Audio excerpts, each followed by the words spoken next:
put lots of amazing content over there that we only share in that group. So you'll definitely want to be a part of that.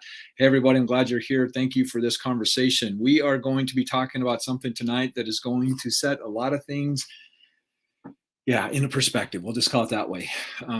This thing is absolutely moving all over the place, and I don't like that. So what we are going to be talking about tonight is exposing the feminine and the masculine fallacy. And the reason this is so important is because we have a lot of things out there that are talking about blurring the line so that we don't understand. See, friends, if you don't understand something, what that means is that you are highly susceptible to somebody else's perspective if you do not know what is right and aligned with your own truth. And this conversation is very, very necessary because we have lots of people out there that are trying to convince us of something much different than actually what is truth, right? And again, if we do not understand the difference between feminine is very staticky. I'm not sure why that's happening. Sometimes on Instagram I have that. Not sure why that happens. But masculine, let's start this conversation out by talking about masculine and feminine is not energy. Okay, it is a representation of how energy is generated. Okay, first of all, we got to make sure that we understand that energy cannot be created. Energy cannot be created or destroyed. Right? That's just one of the laws of physics. Right? So the more we understand how it's being represented, I can hear you better here than on Instagram. I don't know what goes on with Instagram. Who knows what goes on with these different platforms? But it's important to understand that masculine and feminine represent energy.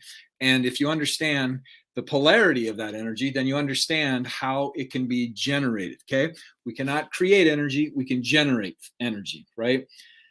Now, I'm going to say some things that are going to trigger you, but when it triggers you, just understand, stay in the conversation long enough so that you can see that there are a lot more things going on here than what a lot of people want us to understand. Because see, most people check out once they are triggered. And my intention is not to trigger you. My intention is to get you to think about some things in a way that you might not know at this point. And once you have the awareness, you're not going to be able to be manipulated by somebody else. Friends, understand that if they can control how you behave, if they can control what you feel, then they're going to be able to control how you behave, right? And understand that there's a reason they call it television, right? And so I want you to understand that masculine and feminine has nothing to do with gender, okay? Now that's going to trigger some of you, and I get it. It has nothing to do with gender because there are men out there that have feminine traits. There are women out there that have masculine traits. And if you look at even a homosexual couple, there is a masculine energy and there is a feminine energy attribute to that. Now, that doesn't mean that we are either or. Okay, this is something else that's really, really important to understand because there are aspects of me. When I decided to step more into my feminine energy, I started understanding what that was, and I started getting more in touch with my emotional side of who I am, right? This is so important to understand this. This is so important to understand this because being integrated is our objective. Integrated means me being in touch with my masculine and with my feminine aspect of who I am as a human being. This is the race that I belong to, is the human being race. Okay, just putting that out there. And see, if we do not understand how we have been conditioned to believe, to filter everything through the eyes of duality, then we are going to be easily controlled, right? And anybody that knows, of course, I'm going to put this, if you're not over the potentialzonegroup.com, you've got to get over there. This is my Facebook group where we put tons and tons of amazing content. And the reason I'm sharing this with you is because if you do not understand influence, it is being used on you. And it is being used on you to fulfill someone else's agenda. Okay. I'm like, for any of you that have been in my challenge, you definitely know that when I deliver in this, it is mission critical for you to understand that, see, I'm just going to put this out there. You are not your emotions. You are not your thoughts. You are your awareness. And your mission in this life should be everything that you can in order for you to expand your awareness. Because if you don't understand your awareness, then you are buying into someone else's trance. Okay. The Matrix, just like my good old boy, Bruce Lipton said, The Matrix wasn't a movie. It was a documentary. Right. And there's lots, friends, all you got to do is step back a little bit and let go of your biases, and you start seeing things in an incredibly more profound way. Like, why would a political party filter what is put on Twitter? Like, just go look up, go do some research and find out what Elon Musk is finding since he's bought Twitter. Just encourage you to go do that. Now, the thing that's amazing is a lot of people will not investigate things that go against their biases, right? It's called cognitive dissonance, right? And so we have a very biased agenda in what it is that we actually see in the information that we reveal to ourselves, because there's a lot of people out there. I know I've been part of this tribe as well. They don't like to be wrong, because being wrong means being rejected. It means being humiliated, right? Which is what the collective educational system has taught us. Nina, it is so good to see you. It's really important to understand this, because what happens when we got an F in school, right? Now, I don't know where you grew up in school, but where I grew up in school, they used to put the test scores out in the hall. And if we got an F, we got big F red letters up there so that everybody got to see that, which has ended up creating humiliation within ourselves. We will do everything we can to not experience humiliation. We will not ask questions. We will not challenge what it is that we believe. We will not look at authority in a different way. We will just comply and conform to what everybody else is telling us, because our other biggest fear is being separated from our tribe, right? And when we are separated from our tribe, we tap into our biggest fear of being exiled. Like I've said this many, many times, okay? So if they can divide us, they can conquer us, okay? This is what's happening with the feminine and masculine fallacy right now. So let's talk about what masculine is. Masculine wants to protect. Masculine wants to provide. Masculine is very analytical. It's very strategic. It's very logical, right? Very mathematical, right? And there's things that are important about that. See, now, if I want to just put this out there, I've been wanting to say this for a very, very long time. When you do your inner work, okay, which is a lifelong journey, right? Like I hear people saying, I'm healed. You're healed up to the level that you're at now with the experiences that you've had, because when you're put into a new experience and you go into a different level of consciousness, you're going to be introduced to new levels of healing that needs to take place, right? Like it's a lifelong journey, right? But once you start doing your inner work and starting getting in touch with your own inadequacies, your own things that you get to work on, you start seeing this in other people. You start seeing wounds in other people. And there's a lot of people out there sharing information, and you can tell that they're coming from their woundedness, right? I go back and look at my old videos, and it's like, oh my gosh, like you were like, I've still had levels of wounding to take care of, right? So I share that with this, is anybody that is saying that masculine or feminine is better than the other one, there's still woundedness there. It's not that one is better than the other, right? It is they are different. They are different, okay? And until we can really embrace the fact that they are different, we will never appreciate our own individuality, okay? So I told you a little bit about what masculine is. Feminine, this is what's amazing about feminine. You actually look up the word create or creation. Cree is literally a female noun. Okay, because I heard another creator out there, and I respect this woman on a level. Like she's done her inner work. She really challenges her thought processes and stuff like that. And she said the creation starts with female. And I'm like, oh, okay, wait a minute. Got triggered and went, all right, let's check this out. Then I started having this conversation with somebody that understood linguistics at a whole other level, and I was like, I wonder what the word Cree, like you look at creation and creature and things like that. So we looked up what Cree was, and he says, it's a female noun. I was like, oh, well, maybe that's where she got it from. Feminine is about holding space.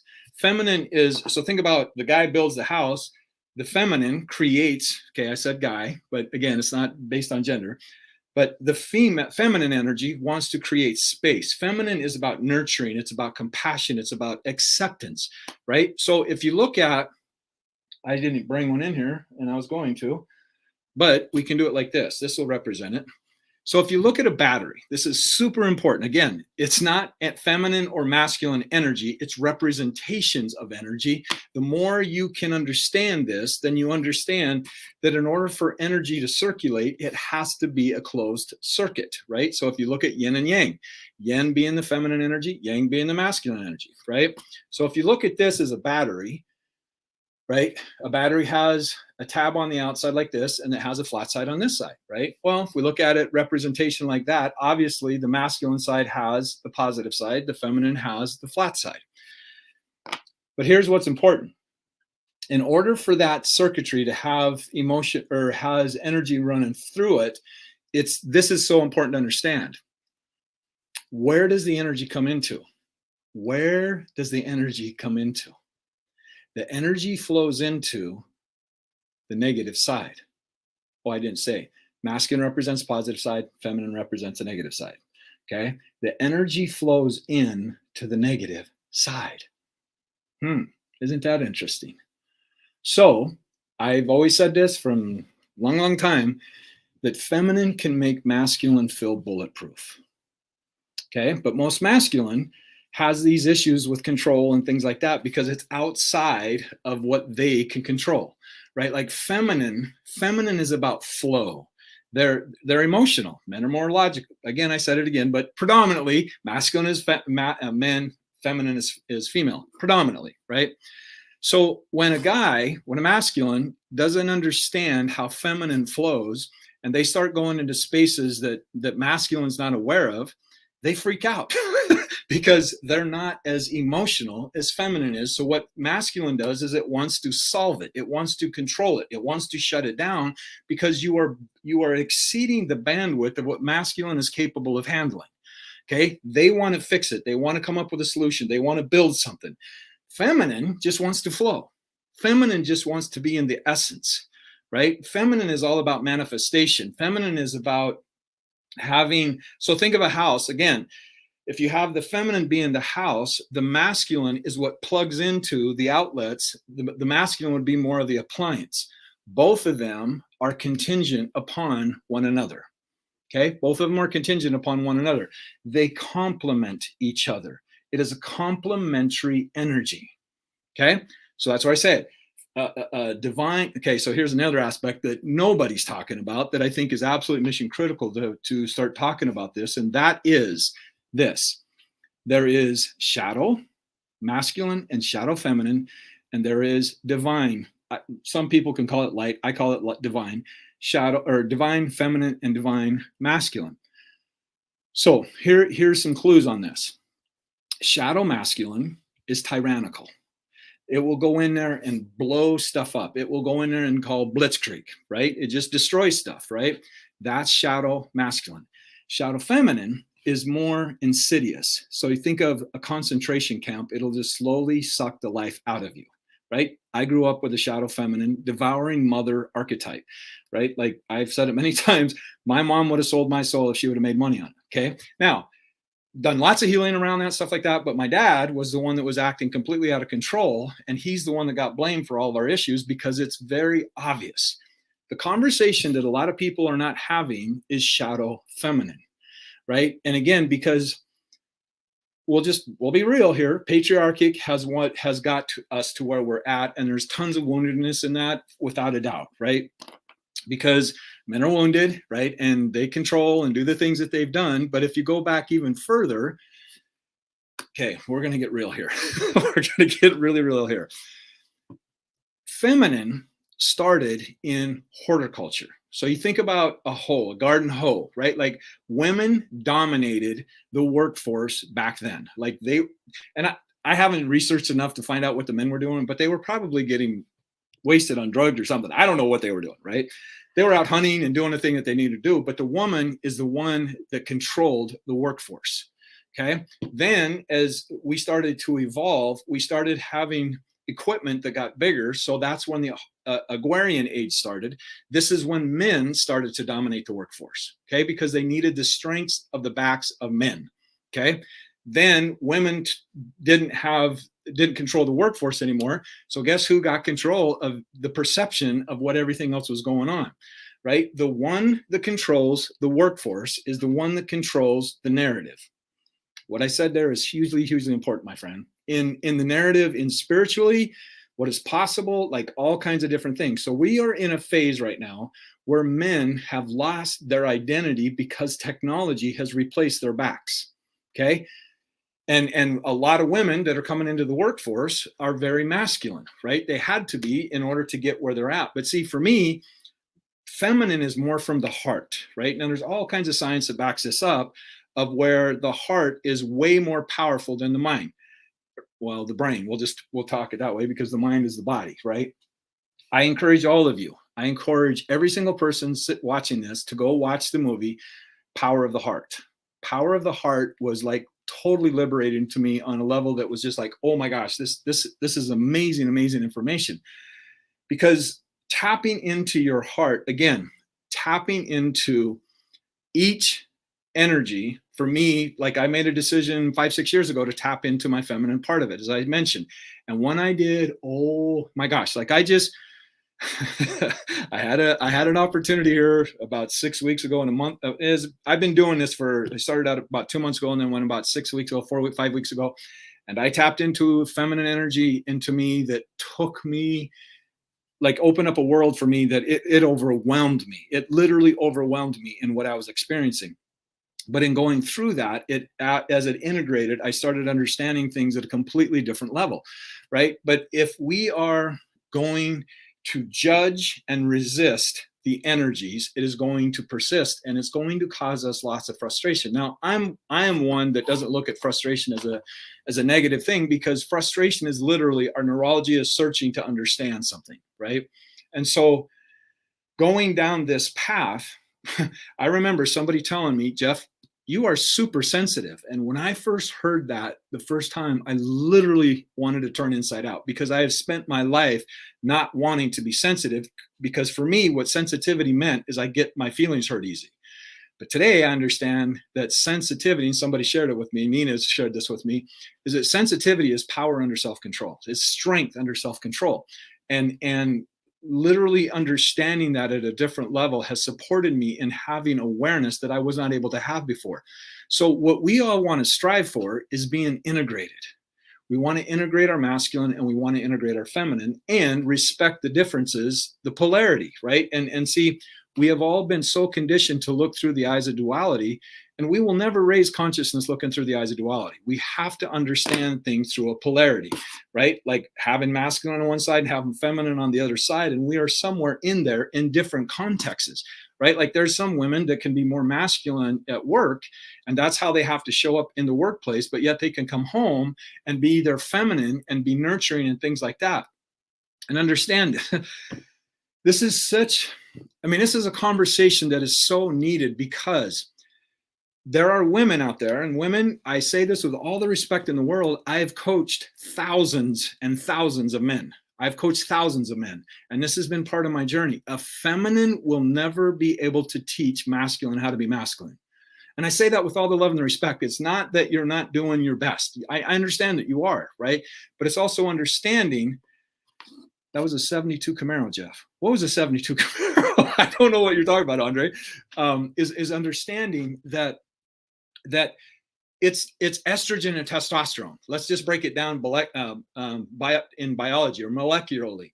It is estrogen and testosterone. It is different energy, right? And we are raised like when feminism was started with a great intention, just like capitalism was started with great intention, just like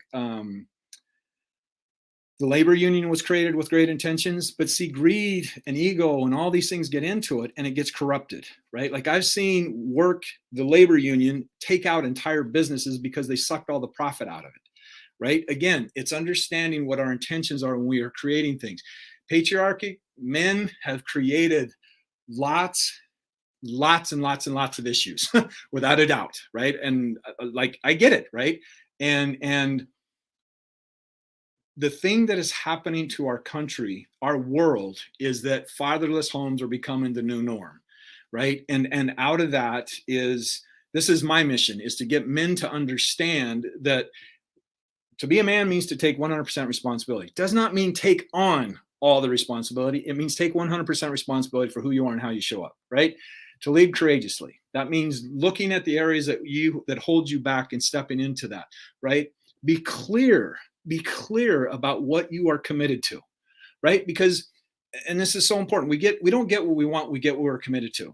And when we're stepping into something new, relationship, opportunity, education, whatever it is, right? And we can say, this is what I want to have happen. What ends up happening is we start navigating towards what we want to create. We're going to get in touch with all of the things that we have been committed to that has kept us staying in our wounds, right? So, Nicole, it is so great to see you. Yes, it is so good to see you.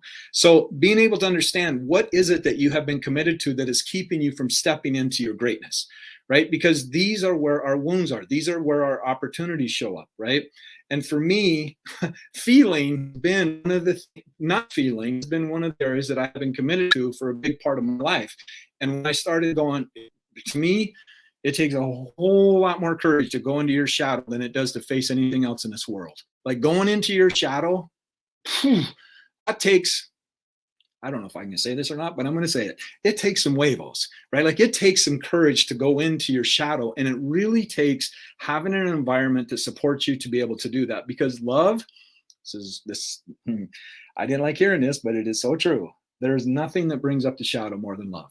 There is nothing that brings up the shadow more than love. Because as men, we want to protect and we want to guard and we want to do all this stuff.